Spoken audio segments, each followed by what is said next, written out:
Southern Utah University, and we're underway in the second half.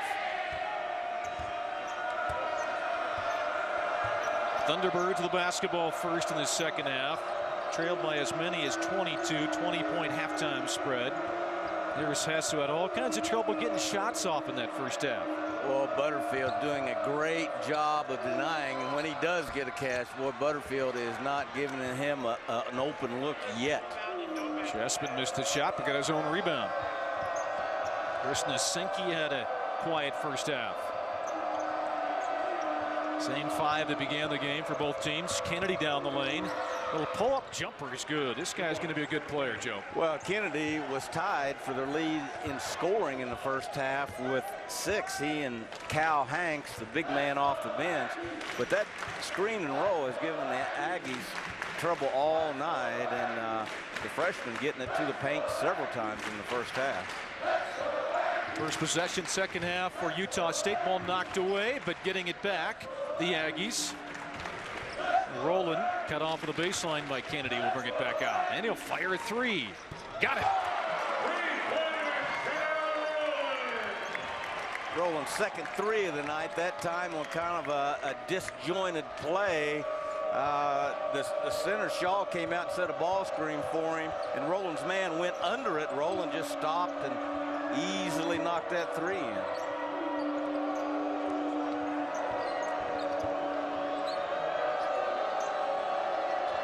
Maneuvering is Nasinki. Get a nice move. Elbow jumper is good. That was impressive. Nasinki is a lot better off the dribble going to his left. He's had a couple of nice moves, step back left moves, going left. Last year, almost all of his field goal attempts were from the three-point line. It looks like he's really developed a middle game this is sophomore year. The last two buckets by the Thunderbirds. The head coach for the Aggies not happy with the defense, and we have a foul. Southern Utah may have made a little bit of a defensive adjustment. The Aggies crossed their wings a lot under the basket. That time, the Southern Utah wings switched that, and I don't believe they had been doing that the first half. Rowland, wide open. Shaw lays it in on the inbound. Bad defense on the inbounder there. Trey Kennedy should have been at an angle with active hands, angled toward the basket, and that would have taken that away. Anytime you get flush on the ball, you are susceptible to exactly what happened there. Chris Nasinki surveying things. Medlin's on him. Trying to get that ball inside again. They feed the post. Chessman tried to go reverse side, and he missed. Here come the Aggies. Rolling down the lane. His runner won't go. It's no basket. It's a foul. Southern Utah's two starting big guys, Chessman and Jeffrey, are now 1 for 9, getting a lot of deep post catches, but again, give the Aggies defense, in particular Jared Shaw, a lot of credit. Now remember, Shaw's not 6'2" in there, 6'10" with really long arms. Back home they'd say he's got arms like well ropes on him, and he is not the easiest man to score over down there. Taneo Rowland is the free throw line. Couple subs in for Southern Utah. Chessman will take that break. He doesn't look terribly happy coming off the court. Utah State played 13 players that first half, Jerry. 8 of them scored. Stu Moore on his staff going about as deep as you can go, I think, playing 13 guys. Rowland makes a pair of free throws. 17:20 left to go first half.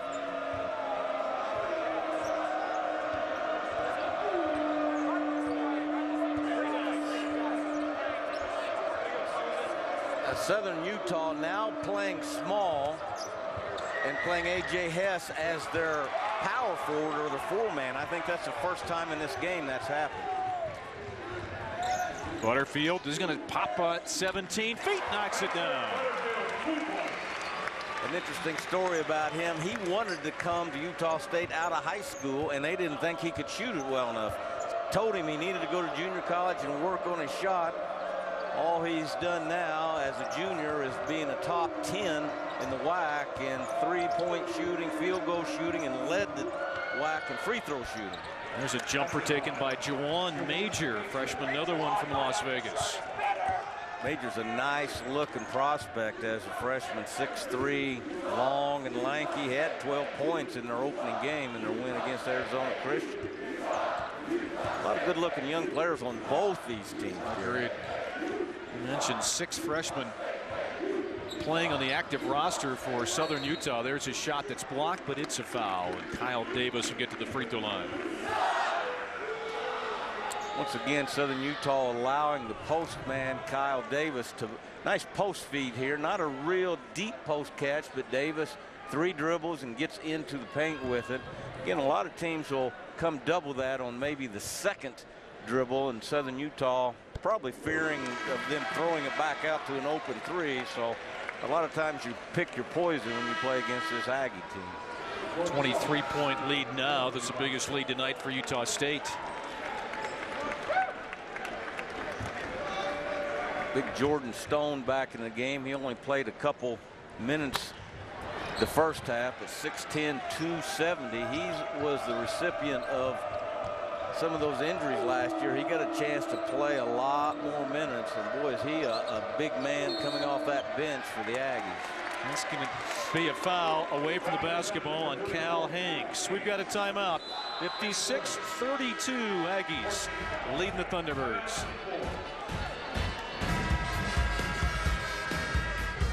Mountain West Basketball on Root Sports is brought to you by your Toyota dealers from Utah. Toyota, let's go places. Back at Logan, 56-32, a 24-point lead. The Aggies' biggest so far in the ball game. There's some very interesting stories with both of these teams with players, including this guy, number 12, Danny Berger. How about a guy coming off a heart attack, Joe, last year? Started the first 5 games of the season. During practice one day, went up to contest a shot, went down.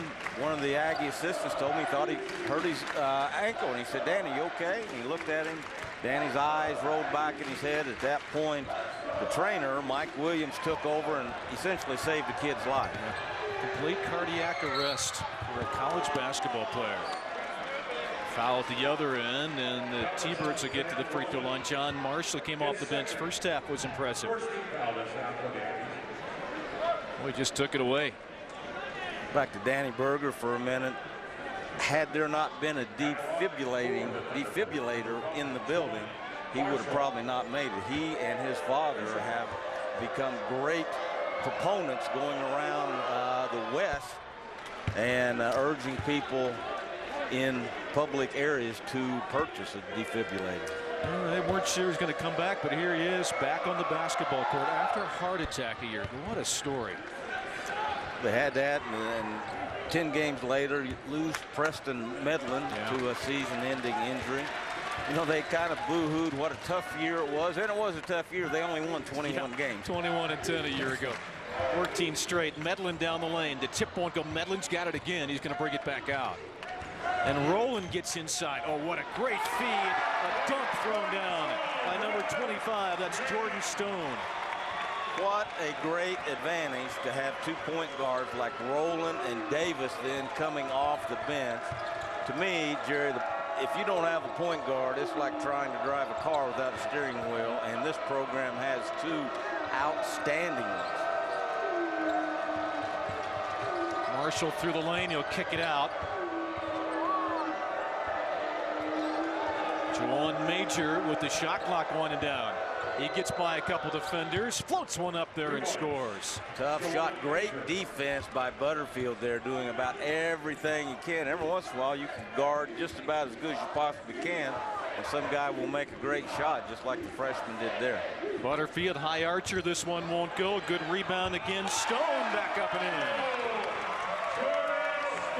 That's a big body, Joe. That is a big body, but great hands by Jordan Stone. He got that rebound about waist high off of a sharp rebound off the rim, and then laid it up with his left hand. Sankey stops and pops and knocks it down.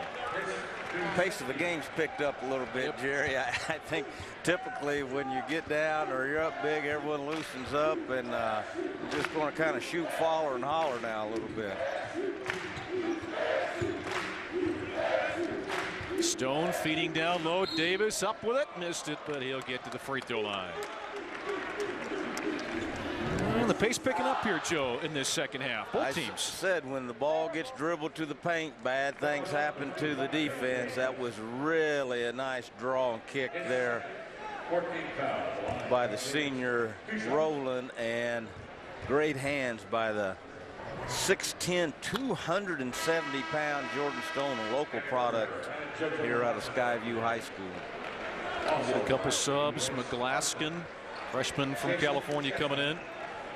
And there's Kyle Davis, a 6'7" sophomore and the former member of the Southern Utah University team. And Medlin will get a break. 13:43 to go, second half. Tough kid to get away from a program like Southern Utah. He was their leading rebounder as a freshman. In fact, as a freshman, he had a 21-point, 14-rebound game on the road at Centenary College. Juwan Major, high arching three that rims off. Offensive rebound though, and a follow from the corner won't go. JoJo McGlaston had a good first half, showing flashes. Gets to Rowland. Rowland down the lane, threw it away. Nice job by Rowland once again getting to the paint. Just not a great pass once he got there. Talked about it earlier in the game. Rowland really struggled when he got here. This is not an easy system to learn under Stu Morrill, and he really struggled with that, and but finished the year very strongly in the last 10 games, averaging about 10 points. It's McKay Anderson, the left-hander, hits a three-pointer. That was well downtown. 61-41. It was at one point a 24-point lead, now 20. 12:45 to go. There you see that crossing action by Utah State's wings again. That's what makes that small to big cross screen so effective. All of a sudden, instead of crossing, they screen for the big guy. I've tried to guard that before as a coach, and boy, they do a great job of executing that. Stone back to the free throw line, foul on Jason Chessman. Stone just 56% from the free throw line a year ago, junior out of Smithfield, Utah. 62nd career game, coming off the bench tonight again for the Aggies. A left-hander, and he makes the first. That looked pretty good, didn't it, Jerry? For a guy that's a 56% shooter. Nice back spin on the ball. Rowland is out. There's Stu Morrill. Here's an interesting note. There's so many things you can talk about with Stu Morrill, but the fact that he's 29-1 against the state of Utah, we mentioned it earlier, to me that's just unbelievable. Well, and there's good basketball in this state. There is great rivalries in this state, and Stu, again, grew up being a part of all that. He played at Provo High and grew up down in Provo, and he told his team today, you know, this is something we've taken great pride in here of how we've done against the in-state teams. And his team, I thought, had a chance to come out and kind of not play with a lot of emotion after the win against USC, but that was not the case. They came out and played like champions. That one loss, by the way, to BYU for Stu Morrill against the state of Utah. Here's Marcel Davis, the sophomore, played great in the first half. This shot blocked, though. Gets it back. Shot clock not reset. And Berger knocks it down. The guy just talking about that had the heart attack a year ago. Danny Berger from Medford, Oregon. I love the way he held that follow through. All good shooters kind of stay and watch that ball hit the basket before they drop that shooting hand. That's Juwan Major limping off the court. Kennedy, number 4, will come in for him. Watch the way he holds this follow through. If you're a young kid watching this, you should always, well, we didn't get it on camera. You have to take my word for it.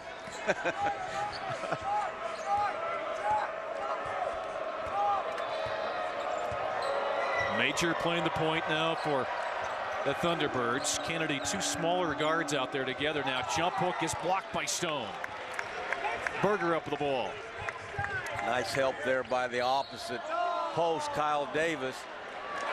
Part of Utah State's game plan is out of that box set. They'll come double the post, and this was out of the box set here, but Aggie still up a bunch.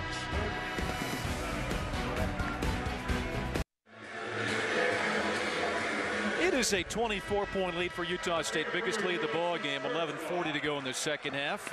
Well, it's never too early to buy your tickets to the 2014 Reese's Mountain West Basketball Championships. Visit the MW.com/2014 for ticket and team hotel information. Talked about that earlier. That is a lot of fun. Been to a couple of those Mountain West Basketball Tournament Championships.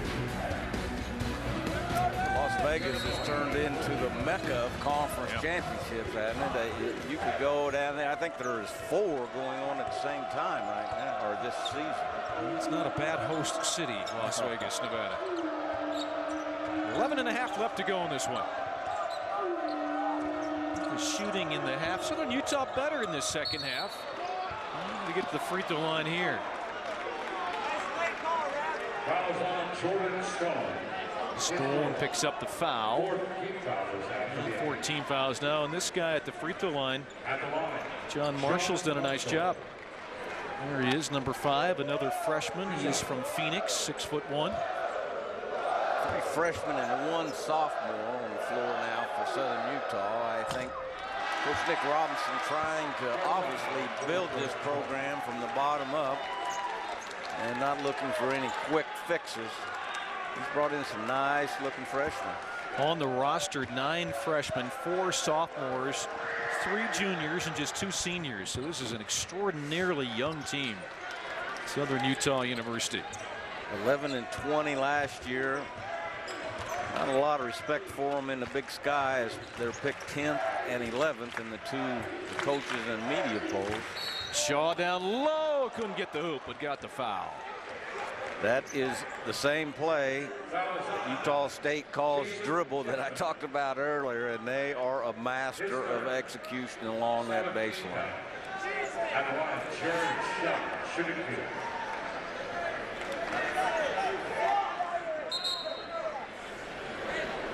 Shaw back to the free throw line. We talked about what a great free throw stroke he has. This guy's 6'9", 240, long arms, great touch, great footwork.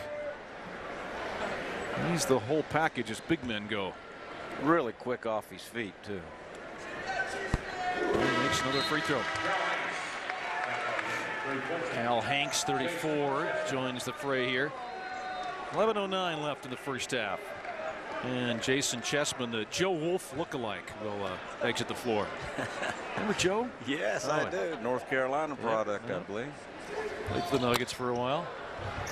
That one tapped and rebounded. Good rebound defensively. Oliverson.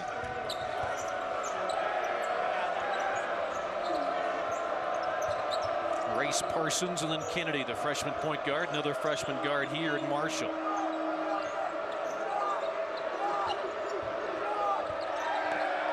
Remember the Thunderbird we featured in the pregame, A.J. Hess.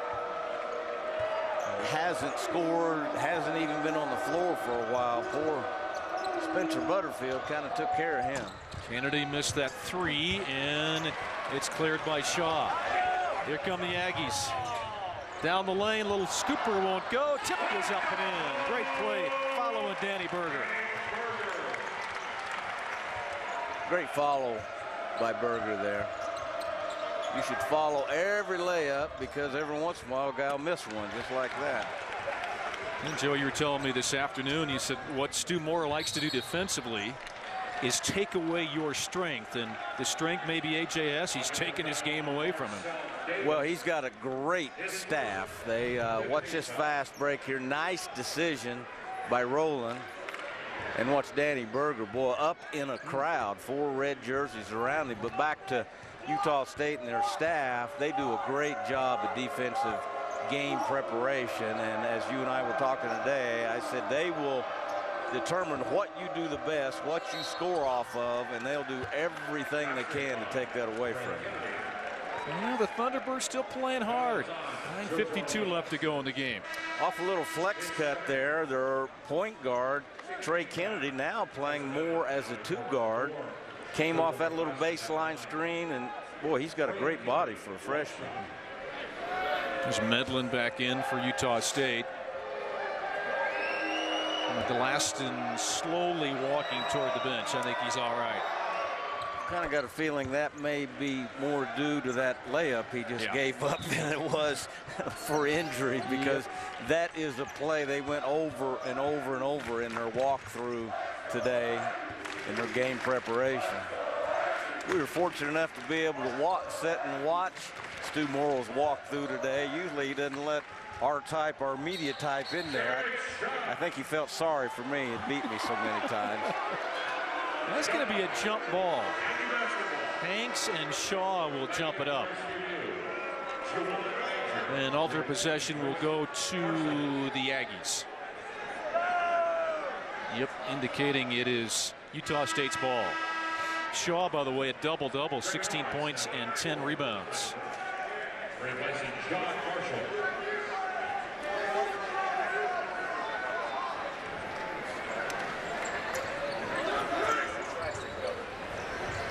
Quick pass, Medlin wide open, missed that one. Obviously that inbounds play going for Medlin. Medlin, being the type of shooter he is, has a great advantage of playing for Stu Morrill, who has more ways to create open shots out of his set plays than Hines got Pickles. I'll tell you, if you can shoot it, he'll find a way to get you shots. Taylor Moore thought he had a clean block right there, but he's called for the foul. Oliverson at the free throw line will hit the first. Casey Oliverson, 6'8", sophomore from here in Logan. Brother played basketball at Louisiana Tech, another football at Weber State. That's an athletic family. Casey played 1 year at Salt Lake Community College, had a good year, led them in offensive rebound, led them in field goal percentage, was a nice pickup for the Thunderbirds with 3 years left to play. Medlin is fouled by Cal Hanks. A little aggressive with the defense was Hanks, 34. And Utah State out of bounds. Cal, I like you as a person. I like you as a person. Nine going to be free throws now for Utah State. 9:11 left to go in this ball game.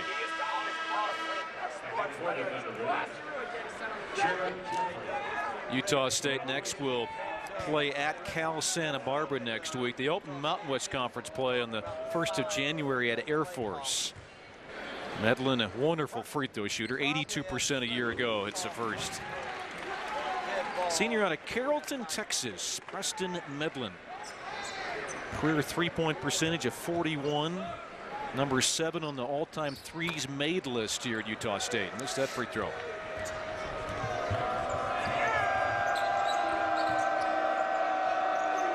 Southern Utah with a bunch of young players, and there are a bunch of young players on the court right now.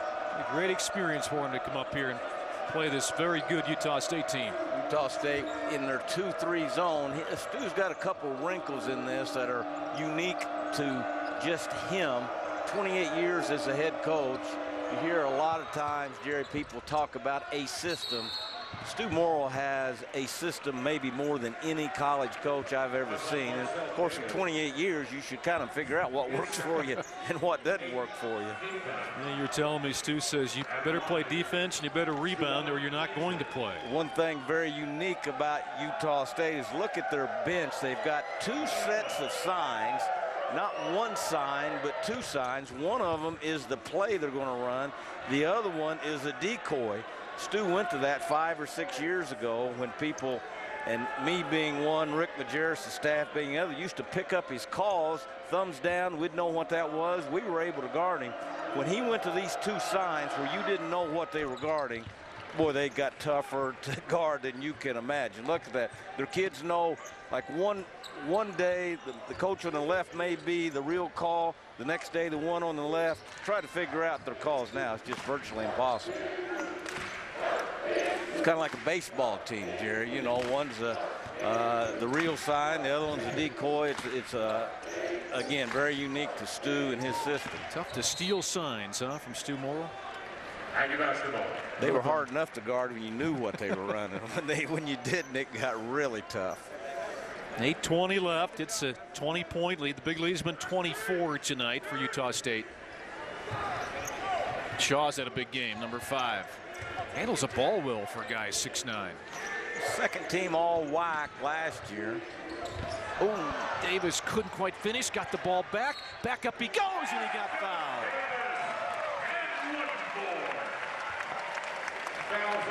This is a guy coming off the bench and playing point guard. What an impressive player. Started 25 games last year. Both he and Roland just getting the ball to the paint with ease tonight. And again, what a great luxury to have 2 point guards. I asked Chris Jones, who's a member of Stu Morrill's staff. Chris Jones played at Utah and then coached at Utah. I recruited him to Utah, but I said, will you ever play those 2 guys together? And he said, you know, Butterfield and Medlin are so good. There's Jonesy, played with Van Horn and on those great Utah teams. But he said, you know, we can't have those guys out of the lineup in order to play those 2 together. Boy, Jalen Moore has had a great year. He's really versatile. He can play the 4 position, which is the power forward, or the small forward position. And again, Jared Shaw is fouled. Shaw will get back to the free throw line when we come back. 7:43 left to go in Logan, Utah. Venue D. Glenn Smith Spectrum. Welcome back to Logan, Utah. 72-49. Utah State's got the lead. Well, tonight's fast break is brought to you by your Utah Toyota dealers. Toyota, let's go places. A clinic in transition defense. This isn't exactly Stockton to Malone, but Medlin to Butterfield. I bet they'll say that several times throughout the season. Butterfield runs the floor every time. Medlin showing great passing ability and unselfishness, putting it right on the money. These 2 have had big nights. This guy as well, Jared Shaw, senior out of Dallas, Texas. And he hits that free throw.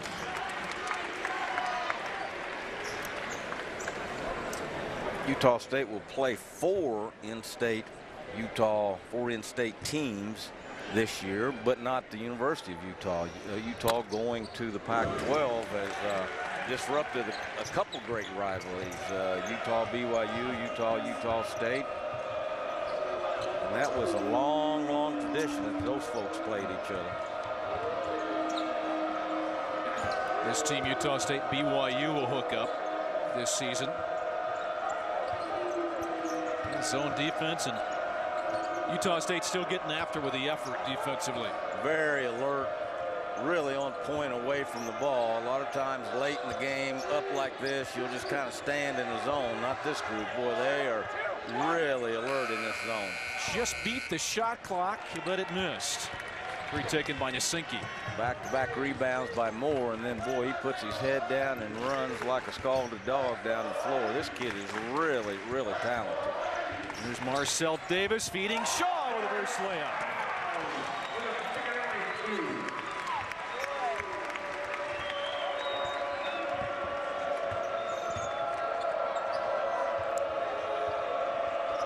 Points now for Shaw in the game, leading all scorers. 6.5 remaining in the game. It'll be interesting, Jerry, to see how that Santa Barbara and UNLV game comes out tonight, because that's the Aggies' next game at Santa Barbara. For Southern Utah, they got a tough one coming up. They are at Cal on Monday. Later on against San Diego State and UNLV. Again, Shaw with a jump hook. Shaw with great recognition there, had a mismatch, had the freshman Juwan Major on him at 6'3". That time he didn't have to back anyone down. He just turned around and shot it in. Good looking jump shot there, Juwan Major. I guess Juwan Major took exception to that. He came back and made his own basket. There some talented freshmen on this Southern Utah team, and Juwan Major one of them.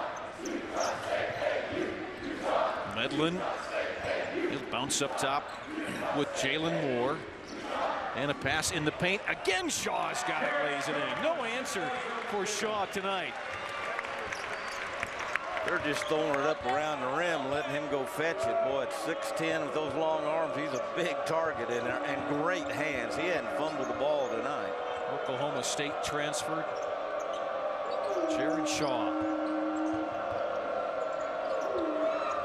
There's a jumper left wing. It won't go by McKay Anderson. Here come the Aggies. Great rebounding team. We're seeing that tonight. Jalen Moore, who had gotten 2 great rebounds with a great block out that time to allow his teammates to get it. You notice that rebound hit the floor first. That's a sign of a team really getting after it on the block out. And Stu Morrow wants a 30-second timeout. 80-51. Jared Shaw leading the way for the Aggies of Utah State. He's having a big night.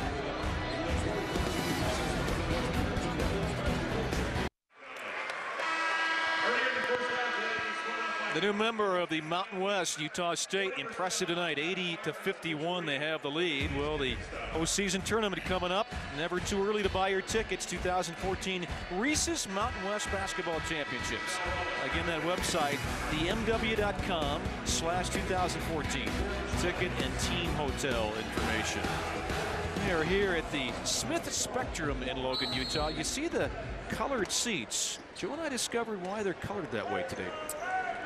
To resemble the autumn colors, they told us. I thought it was just to aggravate me as a coach when I came in here, but as many times as I've been in here, that's the first time I've heard that.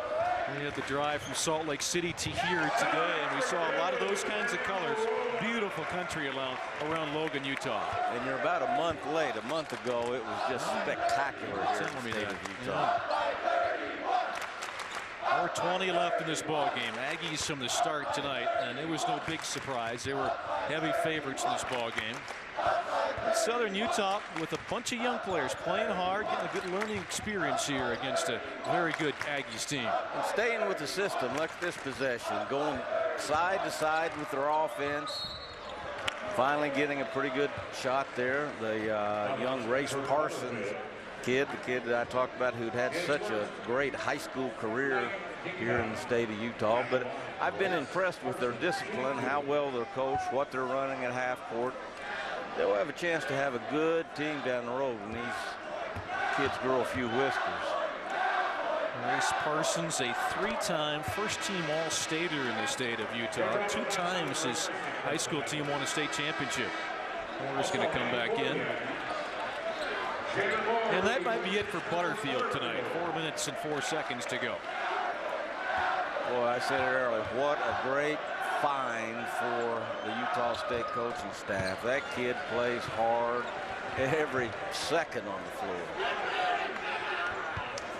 Southern Utah extending the defense now. It was a 29-point lead. It was 31 at one point.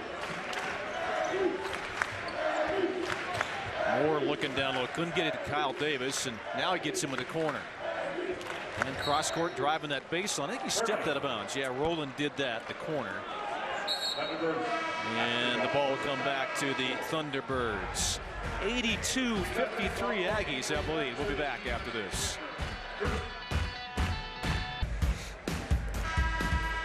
Mountain West Basketball on Root Sports is brought to you by your Toyota dealers from the state of Utah. Toyota, let's go places. Jerry Schimmel, Joe Craven's back in Logan, Utah. The A is for Aggies, of course. 82-53, the Aggies not disappointing anybody tonight. Starting point guard there, Taneo Rowland. Off the bench in this one, Stone. It has been an impressive team performance tonight at both ends of the court for Utah State. Utah State had been in their zone. Now they go back to man-to-man. Turnover by Kennedy, the starting point guard. This game dominated the paint tonight, 32-8 in favor of Utah State.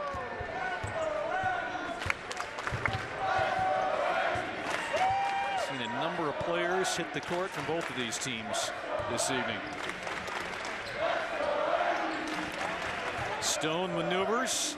Nice little move up and under, and he got fouled. It was a nice post ISO play and gone unnoticed probably on that play. That was a terrific post pass by Kyle Davis. Jerry, passing or feeding the post is kind of a lost art. I've seen a lot of good players. I've coached a lot of good players. You could hold a gun to their head and they couldn't throw it in the post. Kyle Davis, very nice post pass there. This guy, Jordan Stone, the big junior out of Smithfield, Utah.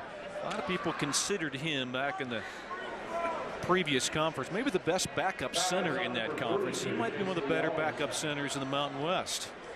Well, he's big, I tell you, 270. I'd hate to pay his grocery bill if I was his parents, I'll tell you. Shoots left-handed. Got a nice stroke from the free throw line. He knocks that one down. Here's Ben Clifford, junior out of South Jordan, Utah. He seems to be a fan favorite. And out of the ball game will go Kyle Davis. Both of them switched by Stone. He's going to come out. And Sean Harris will come in.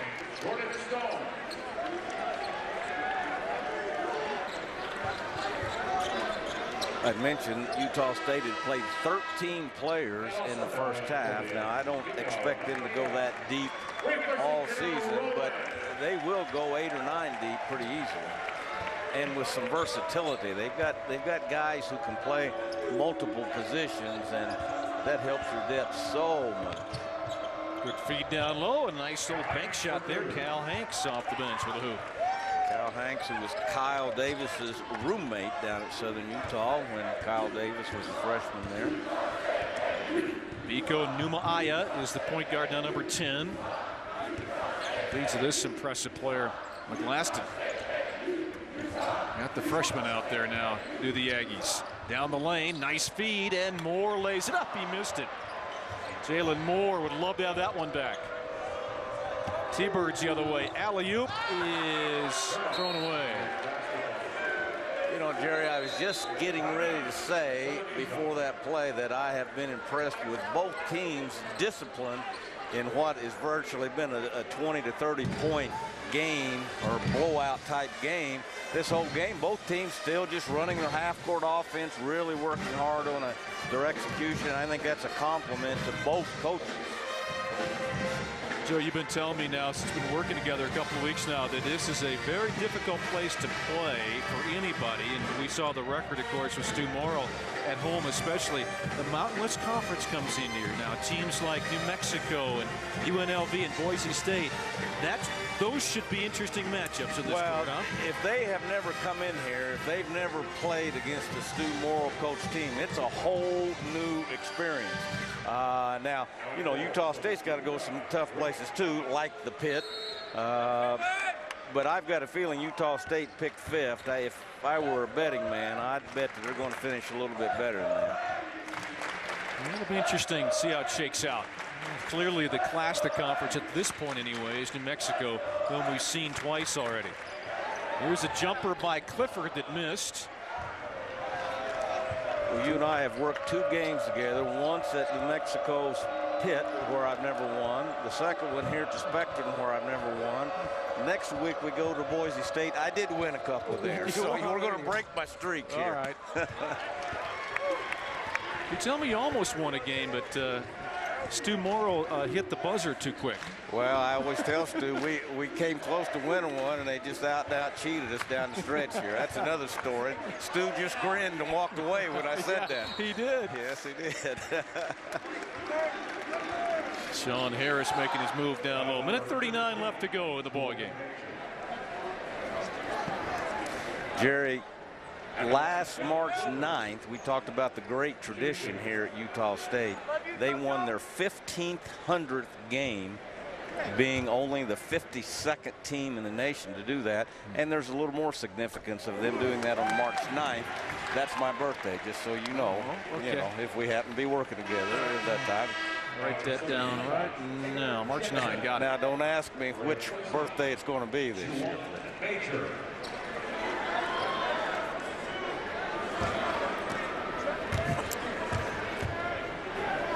Ben Clifford with his second attempt, and he got the shooter's roll on that one.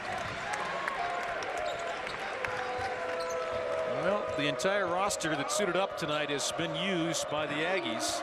There are a couple at the end of the Southern bench that have not played yet.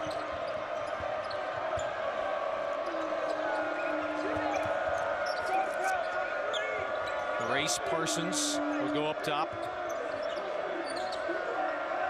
Drake Thomas, a sophomore out of Texas, with the ball now. Shot clock at 8. Down the lane, left-handed hook shot won't go, but there is a foul. And Hanks will get to the free throw line. Well, I thought he took an extra step on that, but he finds himself at the free throw line.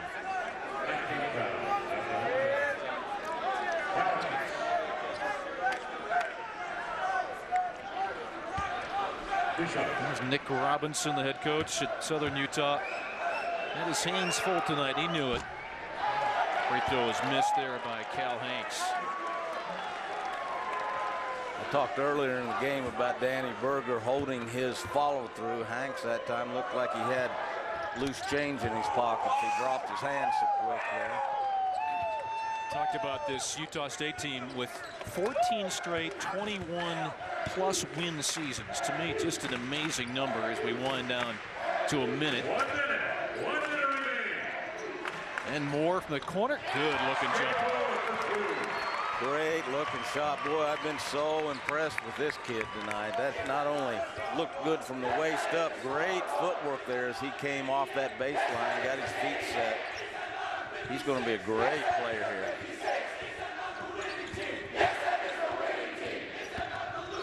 Well, good play down the lane, but he couldn't quite finish. That was Drake Thomas.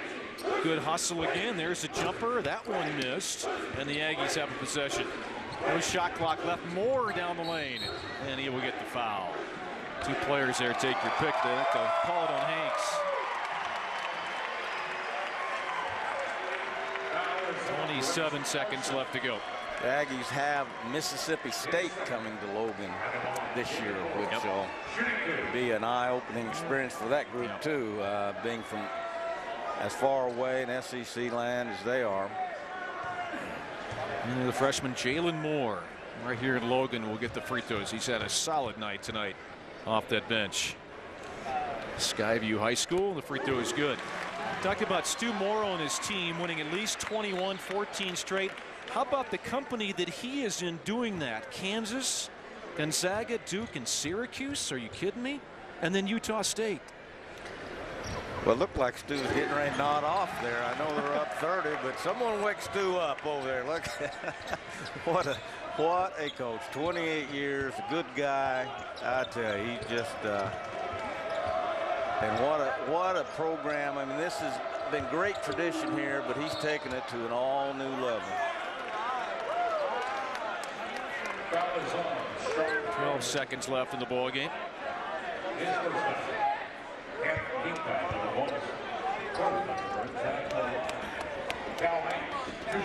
Cal Hanks, the junior out of Logan, will get to the free throw line. Big guy at 6'11", 270, makes the first free throw. Got a nice little touch at the free throw line as well. And Stu Morrow tonight, number 35 on the all-time win list. He's with some impressive company on that list as well. And tying Bobby Cremins tonight with his win for 34th on the all-time coaching list. Former Colorado State coach. This will do it. It was all Aggies. They start with a bang and they finish with a 90-57 victory on their home court tonight against another Utah school in Southern Utah University. Stu Morrow gets that victory tonight to move into tie for 34th all time. Students are loving it as well. And we're going to try to grab if we can Jared Shaw, who had a great night tonight, the senior out of Dallas, Texas, in the Oklahoma State transfer. And here's the night that he had. He ends up with a double-double tonight. He's all over the place, getting the feed, the post. He can step back and shoot the jumper. Wonderful free throw shooter. Fights off a screen and gets down the lane for that one. Look at the post-up move. Left, right, hook shots away. This guy is extremely impressive tonight. And we'll try to gather him and see if we can talk to Jared Shaw as his team wins handily tonight as the Utah State Aggies move to 2-0 on the year. 1-1 the record now for Southern Utah. And an interesting game coming up again for Utah State. They'll be at Cal Santa Barbara next week, and they've got Mississippi State coming in a little bit later on as well. Southern Utah will have a tough one. They'll be at Cal on Monday. The Glenn Smith Spectrum here at Utah State. It is a very difficult place to play, and the T-Birds of Southern Utah found that out tonight. They get beat by a score of 90-57. I think